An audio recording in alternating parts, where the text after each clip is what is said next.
Stories and figures of Israel. Original sin and the flood of sins. Revelations of Jesus Christ from 1884 to 1950.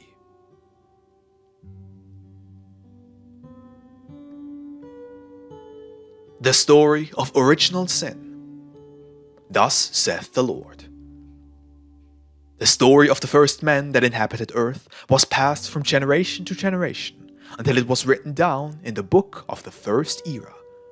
It is a living parable about those first beings that populated the earth. Their purity and innocence permitted them to feel the caress of Mother Nature. A warmth of friendship existed between all beings, and complete brotherhood between all creatures.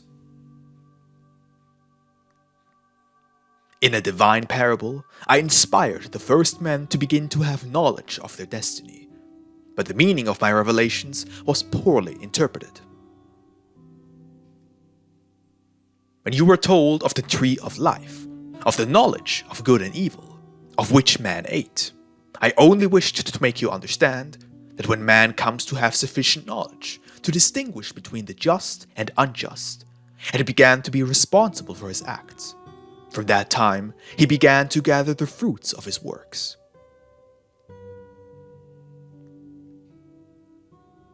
You know that God said to men, "Grow, multiply, and replenish the earth." That was the initial law that you were given, O people. Later, the Father would not ask men only to multiply, and that the species continue to grow, but rather that their sentiments are ever more elevated, and that their spirits begin a broad development and unfolding. Moreover, if the first law were that of the propagation of the human race, how can you conceive of the Father applying sanctions for obeying and fulfilling his mandate? People, is it possible that such a contradiction could exist in your God? Look at what material interpretation men gave to a parable that spoke only of the awakening of the spirit in man. Therefore, analyze my teaching, and do not say any more that you are paying the debt the first inhabitants acquired for disobedience to your Father.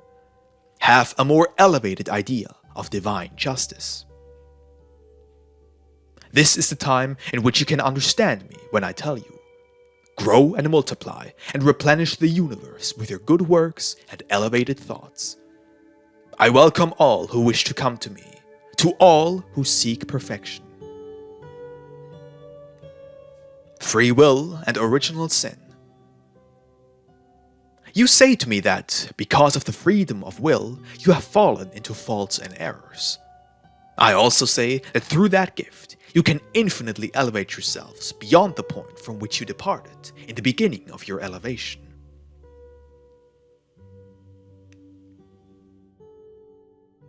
In addition to the freedom of will, I endowed each spirit with my light in its conscience, so that no one would be lost. But those who did not want to hear my voice, or did not want to penetrate into their innermost in search of the spiritual light, were quickly tempted by the countless beauties of the human existence. They lost the support of my law for their spirit, and they had to stumble and fall.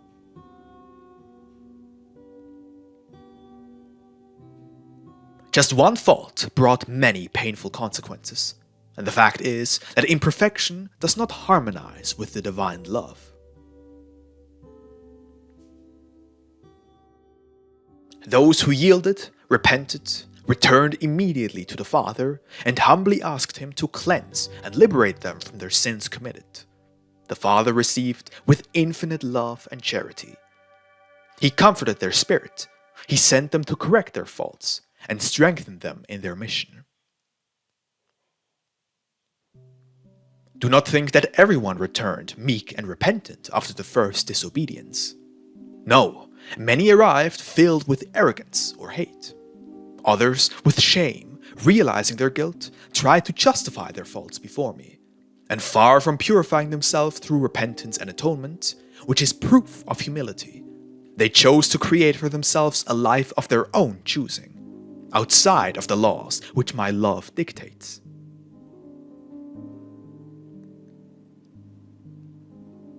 Then my justice manifested itself, not to punish, but to correct them. not to destroy, but to preserve them eternally, providing them with an ample opportunity to perfect themselves. How many of those first sinners still have not rid themselves of their blemishes, because fall after fall they kept descending more and more into the depths of an abyss, from which only the practice of my law can save them. Noah's flood, the flood of sins. In the earliest times of humanity, there was innocence and simplicity in men. But as they multiplied, due to their evolution and their free will, their sins also continued to grow. And rather than their virtues, it was their frailty before my law that developed faster.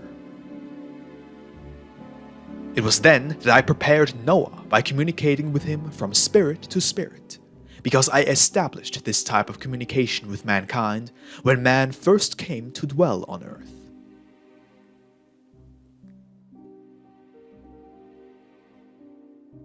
I said to Noah, I will send a great flood to earth to purify the spirit of man of all his sins.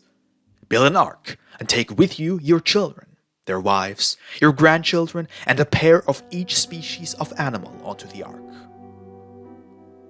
Noah was obedient to my command, and the cataclysm arrived in fulfillment of my word. The bad seed was pulled up by its roots, and the good seed conserved in my granaries, with which I formed a new humanity that bore within it the light of my justice, and knew how to comply with my law and live practicing good customs. Perhaps do you believe that those individuals who suffered painful deaths perished both physically and spiritually? Truly, I tell you, my children, they did not. Those spirits were saved by me, and they awoke before the judge of their own conscience. They then were prepared to return once again to the path of life in order to progress spiritually.